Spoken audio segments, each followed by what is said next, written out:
Muy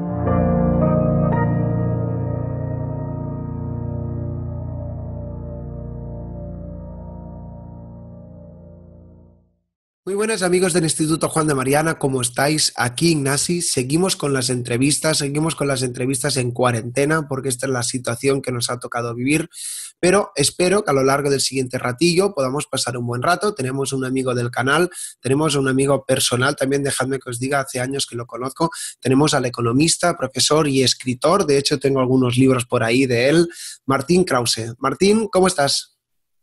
Hola Ignacio, ¿qué tal? Muy bien, gracias.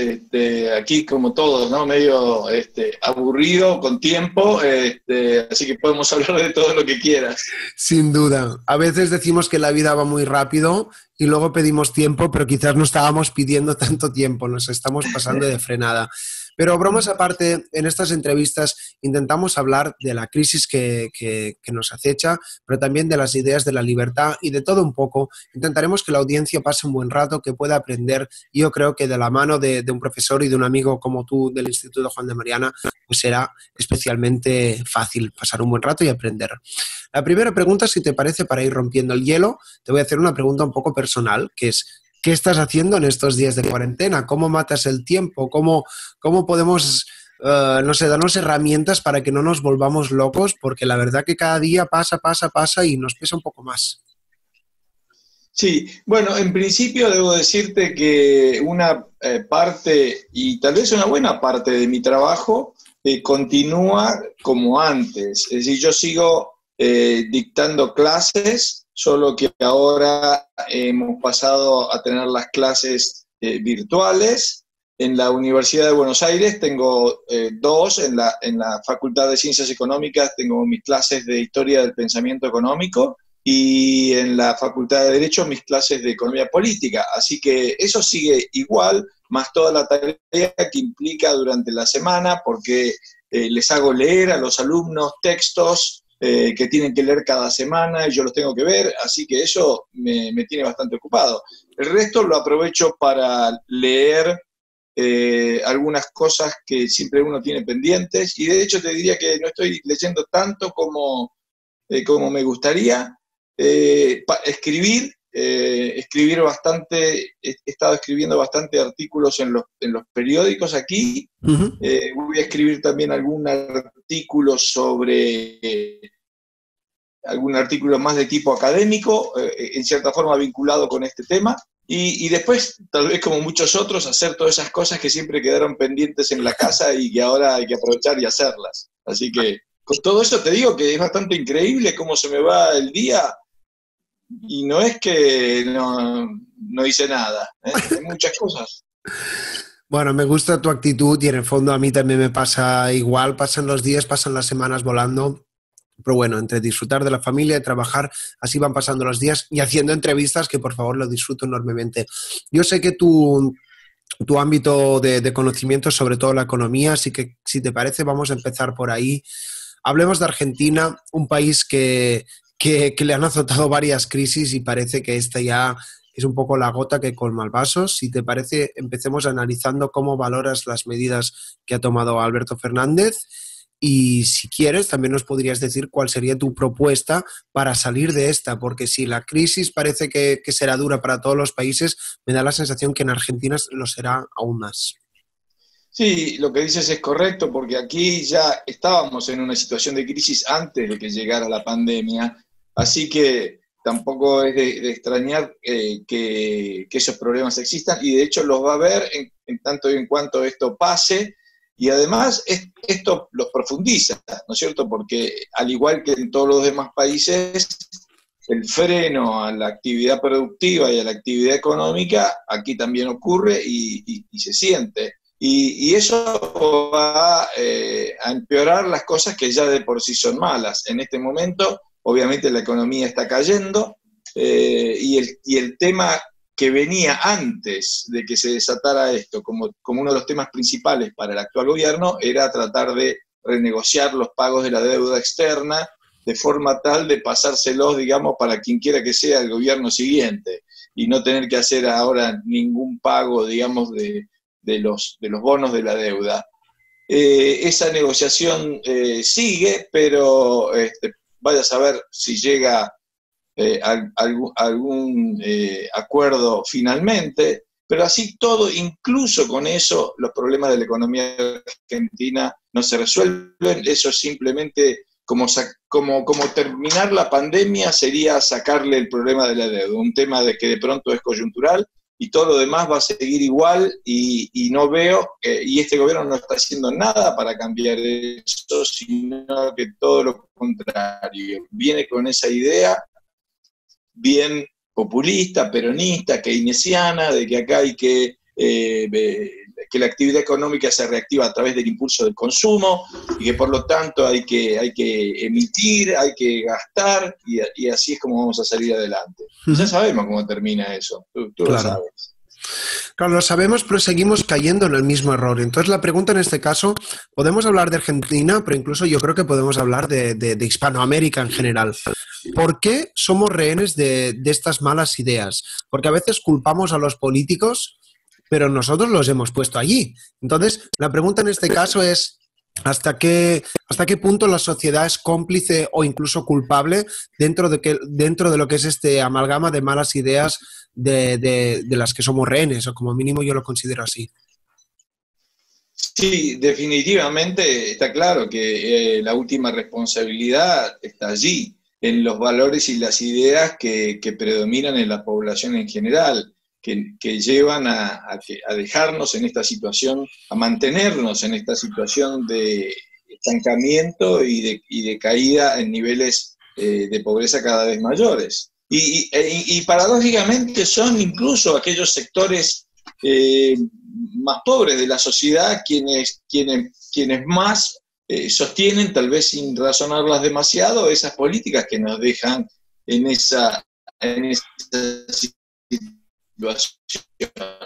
El caso de la Argentina también en particular, a diferencia de pronto de otros países de América Latina, es un caso en el cual además lo que ha ocurrido es que aquellas instancias de gobiernos que hemos tenido que hubieran podido mejorar la situación o cambiar el rumbo definitivamente, no lo han hecho. Han terminado en última instancia o muchas veces fracasando también. Entonces nunca hemos tenido un cambio de rumbo que diga y que convenza a todos de que bueno, ahora vamos para allá y vamos a mejorar y vamos a crecer y algo creíble, digamos, que haga que lleguen inversiones al país, etcétera. Creo que el último intento, tal vez, y ya que me llamas desde Barcelona, el último intento de un gobierno, ya que se veía que no se podía lograr ningún tipo de reforma estructural, fue, por ejemplo, intentar acelerar el Tratado de Libre Comercio con la Unión Europea. No porque eso fuera a desatar el libre comercio en forma inmediata o ni siquiera más allá en el tiempo, sino porque tal vez un tratado internacional de ese tipo puede poner restricciones al abuso del poder y al populismo que no se pueden lograr aquí, localmente, internamente, ¿no? Entonces tal vez la idea era, bueno, si el Mercosur firma esto, entonces es como que estás atado y no podés hacer todos los desastres que venimos haciendo, lo cual también es utópico, ¿no?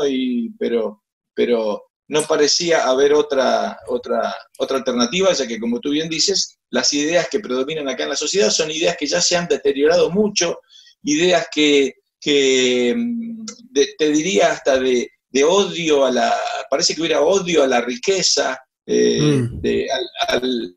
al hacer actividades y tener un fin de lucro parece un pecado, y todo eso está como metido muy adentro y bueno, y no nos deja salir de esta situación. Martín, una pregunta que quizás es un poco críptica, pero como decías, no tenemos nada mejor que hacer, estamos aquí filosofando un poco. La pregunta en este caso es, ¿hasta qué punto crees que la misma prosperidad es culpable de esta gente que luego detesta la prosperidad. Si uno se mira la historia de Estados Unidos o la de Argentina mismo, la gente que vino a Argentina tenía mucho que perder y poco que ganar. No conocían ni el idioma, hacía meses que viajaban en barco y iban a un terreno del cual no conocían nada y levantaron el país con esfuerzo, con esfuerzo, con esfuerzo y con ímpetu. Entonces, ¿en qué momento del camino hemos perdido estos valores? O la pregunta en este caso, incluso la podría reformular, ¿estamos programados para dar por sentada la civilización, la libertad, la prosperidad, la riqueza y demás? ¿Y luego esto es incluso la semilla de la misma destrucción? Sí, un poco depende del periodo que tomes en cuenta, ¿no? Cuando ves esto en un periodo extendido, entonces claramente hay razones para ser optimista, porque si tú te pones a ver cuál era, por ejemplo, algo que yo siempre le presento a los alumnos o en las conferencias, si tú ves cuál era el ingreso por persona en el mundo en el año 1800, que era más o menos de $300 por persona, y lo ves ahora, que es de 8.000, con una enorme cantidad más de gente en este planeta, entonces uno tiene que ver que acá ha ocurrido en los últimos 200 años, que son sobre todo los años de nacimiento y desarrollo del capitalismo, acá ha ocurrido un fenómeno de generación de riqueza fenomenal. Y tanto. Pero también al mismo tiempo es verdad que hay momentos y situaciones en las cuales no ocurre eso, ¿no es cierto? Hoy tenemos las más altas tasas de crecimiento en Asia, etcétera, pero en algunos lugares, por ejemplo en el caso de Argentina, es un país estancado y decadente. Y yo creo que no es que la riqueza le haya hecho mal a la Argentina, sino que creo que fue ese estancamiento que incluso deteriora, digamos, el razonamiento que la gente hace al respecto. Es decir, este fue un país que tal vez, y creo por todo lo que he conocido de América Latina, que llegó a ser diferente por tener en algún momento un gran porcentaje de lo que se suele llamar clase media. Es decir, si vos le preguntabas a un argentino de qué clase social era, yo creo que el 90% te decía que era de clase media. Mientras Perdona, que la verdad que ¿de qué año estás hablando para ubicarnos? bueno, yo creo que estoy hablando de la primera mitad del siglo XX. Vale. Digamos, ¿sí? Preperón, ¿no? Bueno, claro, ahí empieza el estancamiento y, Claro. el deterioro. Entonces, hubo mucho primero estancamiento en eso y después deterioro. Con lo cual te encontrás en una situación en la que mucha gente que había alcanzado a ser, entre comillas, digamos, porque es difícil de definir, pero digamos clase media, en el sentido de que tenía su casita, de que podía llegar a tener su auto, de que su hijo iba al colegio y le compraba las cosas, y que su hijo de pronto tenía mucha expectativa de que iba a llegar a la universidad, etcétera. Todo eso empezó a caer, ¿no? Y yo creo que esa caída desató muchos resentimientos, que curiosamente, tal vez esto más un sociólogo lo tendría que estudiar que yo, pero ese resentimiento, en vez de ser dirigido contra el populismo que lo ocasionó, era dirigido contra el capitalismo, ¿eh? La marcha peronista, por ejemplo, ¿te acuerdas que tiene esa frase que dice combatiendo al capital? Y bueno, y eso es lo que fue perforando, digamos, en el razonamiento de la gente, y parece estar aún muy extendido y muy presente. Claro. La gente prefiere destruir riqueza, ¿eh? Es decir, con tal de que a los que le va bien no le vaya bien. Digamos, hay en el fondo también un fenómeno profundo de envidia. Y en algunos aspectos también, pero yo entiendo algunos rechazos a la riqueza, porque este es un país también en el cual hay muchos que se han hecho ricos por el privilegio. Claro. Por el privilegio de la política, o por la protección, o por el subsidio. Entonces es verdad, en muchos casos esa riqueza tiene como mal olor, pero no toda la riqueza, pero acá no, acá parece que fuera todo. Bueno, un punto muy interesante, me sabe mal, no estamos hablando de economía, pero me gusta. Vamos a ir un poco más allá. La siguiente pregunta es, ¿hasta qué punto crees que esto puede ser incluso un problema educacional? No sé si los valores de nuestros padres o nuestros abuelos, tú y yo tenemos edades diferentes, pero estoy seguro que puedes ver el cambio de educación entre generaciones. Entonces, un poco reenganchándolo con lo de antes, ¿cuándo crees que se ha perdido ese tránsito de valores? Es decir, en la vida hay que trabajar duro por esto y por esto, que parece, si me permites mi humilde opinión, que nuestros padres, la gente que nació en los 60, en los 70, se han olvidado de dar valores, entonces los millennials y la gente nacida en los 90 y en los 2000 lo dan todo por sentado y bueno, ya podemos ver las consecuencias. Sí, yo creo que, porque que eso ocurrió aquí, incluso tal vez te diría más que, por ejemplo, en un país como España, porque a fines del siglo XIX era un país de inmigrantes. Acá había un altísimo porcentaje de inmigrantes europeos, ¿no? Y el inmigrante tiene una visión claramente emprendedora. Es alguien que asumió un riesgo muy importante, que dejó lo que tenía, su familia, su casa, lo que fuera, y se lanzó a buscar una oportunidad. Y llegó a este país, y además aquellos que llegaban en ese momento efectivamente lo lograban. Perdón que te corte, aparte fue en barco, no como ahora que vamos en el avión, con el Netflix, con el wifi. Exacto. Aquí te puedo, bueno, no vamos a hacerlo, pero aquí te puedo mostrar estadísticas de la población de la ciudad de Buenos Aires, y más de la mitad de la población de Buenos Aires a principios del siglo era inmigrante, y gran parte de ellos no sabían hablar castellano. Wow.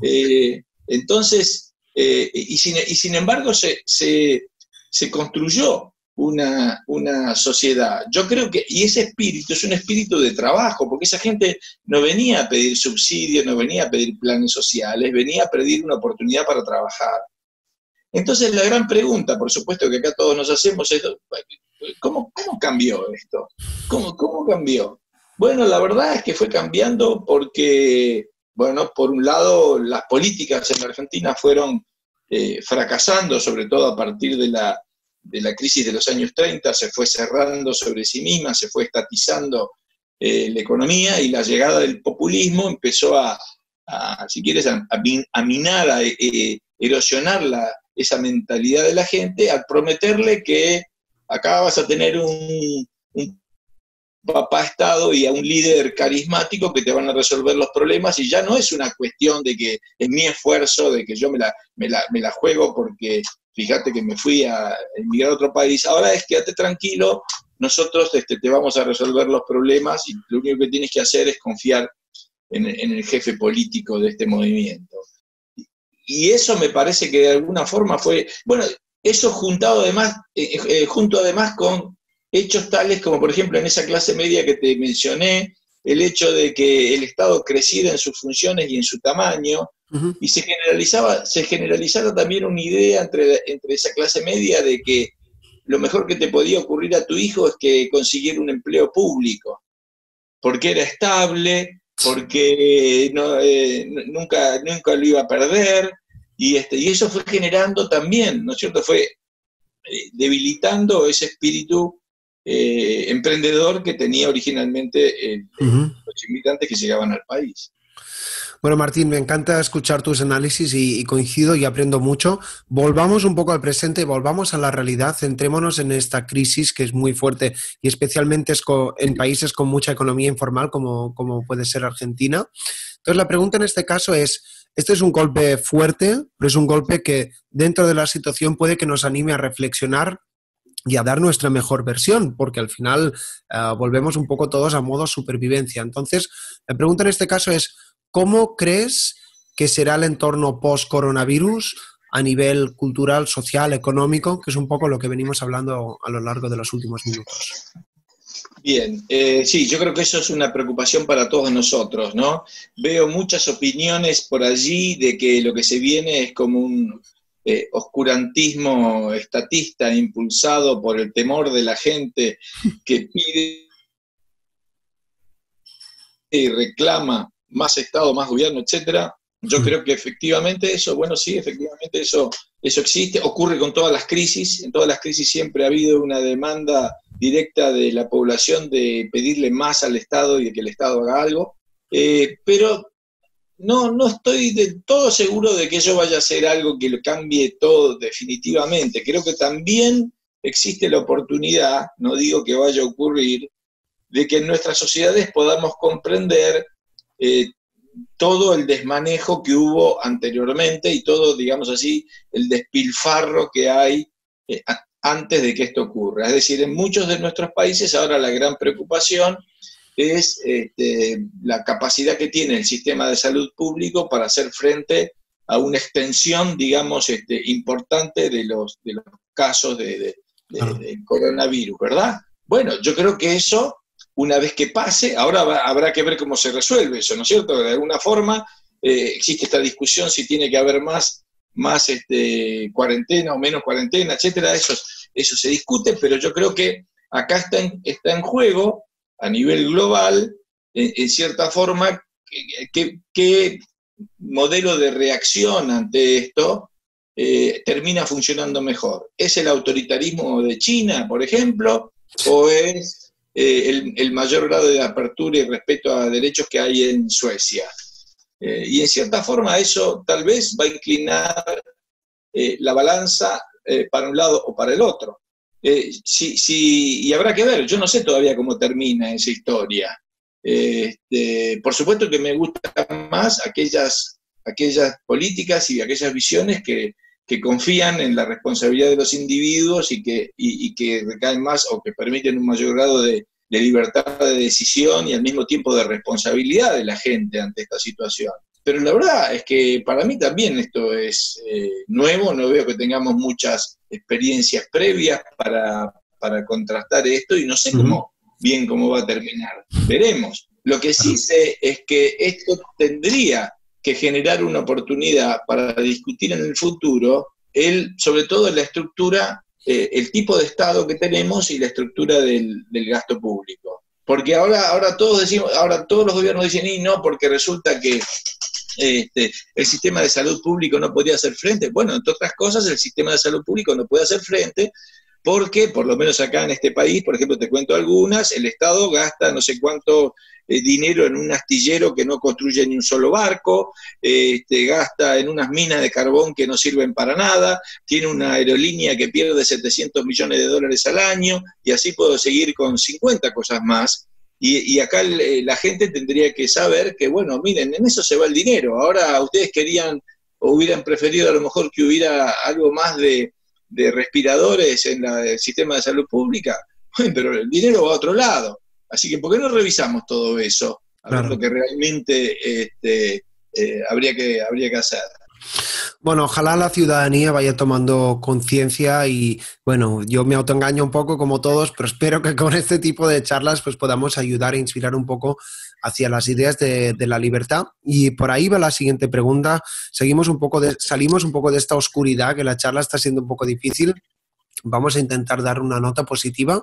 La pregunta en este caso es: ¿cómo valoras el tema de los liberales en Argentina? Porque a pesar de todo lo malo que hemos estado hablando de tu país, te puedo decir desde la perspectiva de la distancia, y yo creo que a veces está bien, que no hay tantos liberales a día de hoy que sean cancheros y que den la batalla como en Argentina. Entonces la pregunta es, ¿qué está pasando en Argentina que tiene esta dicotomía, ¿no? Parece que cultural y políticamente y económicamente se está hundiendo, pero a nivel de proselitismo liberal, vaya, es inmejorable. Me gustaría saber tu opinión, Martín.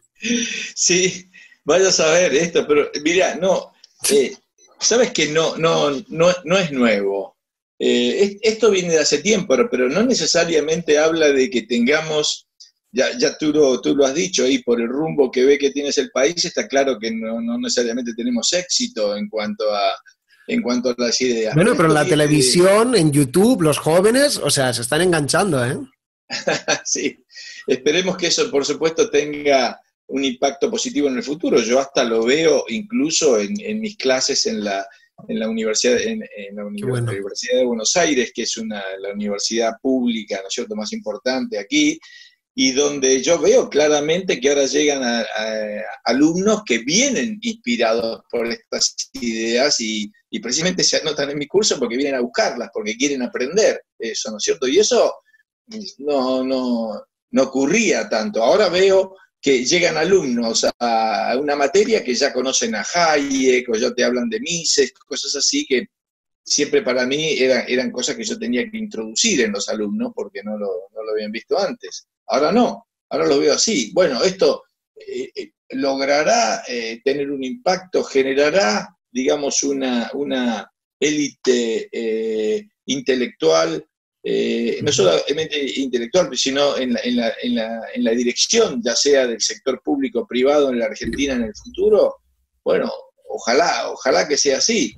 Si te pones a ver el impacto ahora, está claro que no lo tiene. Si te pones a ver cuáles son las ideas que predominan en este gobierno, por ejemplo, en todos los economistas de este gobierno, está claro que no tenemos ninguna influencia en sus ideas, que son más bien de tipo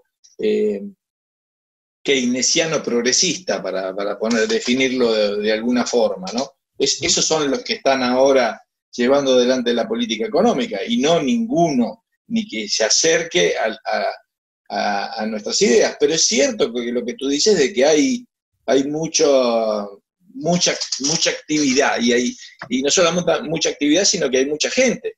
Yo en particular estoy claramente contento de eso, porque hay mucha gente, y tú la conoces también, hay mucha gente joven. Quiere decir que esto se ha ido renovando, y que ya hay los que van a seguir esto como por 40 años más.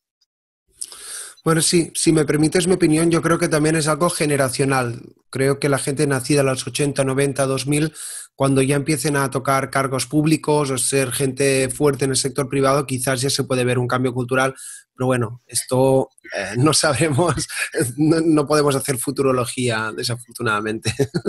Sí, y además algo que siempre me han preguntado, siempre esta pregunta, ¿no es cierto? Voy por otros países en América Latina también, me dicen, pero ¿cómo puede ser? En Argentina hay tan buenos liberales. Digo, bueno, lo que pasa es que, ¿sabes qué? También hay buenos del otro lado, debo decirte, ¿eh? No te creas que son pocos y que no son capaces. Entonces, también hay, ¿no? No es que están acá los liberales solos en la discusión y en el debate. Claro. Bueno, como mínimo no hay que perder la batalla por incomparecencia, hay que estar ahí y hay que batallar. Pues Martín, llevamos un buen rato hablando, yo creo que media hora o así, me lo he pasado genial, me encanta conversar contigo, y aparte, pues como decíamos antes, en estos días de confinamiento, pues uno se puede abstraer hablando con otras personas, que es realmente importante. Antes de que cierre este vídeo y demás, no sé si quisieras añadir algo. No, bueno, sí, en realidad, como siempre, yo estoy tan agradecido a ustedes, al Instituto Juan de Mariana, a vos. Todas las experiencias que he tenido han sido extraordinarias y las he disfrutado mucho, así que siempre estar agradecido acerca de la oportunidad que he tenido de poder conocerlos y de poder deshacer. Así que, bueno, muchas gracias. Cuando todo esto pase, te digo yo que en la Universidad de Verano nos vamos a tomar una cervecita y brindar, que yo creo que estamos acumulando todos una tensión que la tenemos que liberar de alguna manera u otra. Bueno, Martín, muchas gracias por tu tiempo, gracias por tu conocimiento. Yo creo que está bien hacer estas entrevistas en los que tomamos un poco una perspectiva más amplia y intentamos ver la foto general, y ojalá se acontezca este cambio y como mínimo que no se diga que no ponemos nuestro granito de arena. Y gracias también a toda la audiencia que ha llegado hasta aquí. Os recuerdo que podéis dejar un like, suscribiros y compartir, porque al final de esto se trata todo esto. Y Martín, te deseo sinceramente que termines de pasar una buena cuarentena y nos volvemos a ver muy temprano. Listo, gracias. Saludos. Saludos. Chao.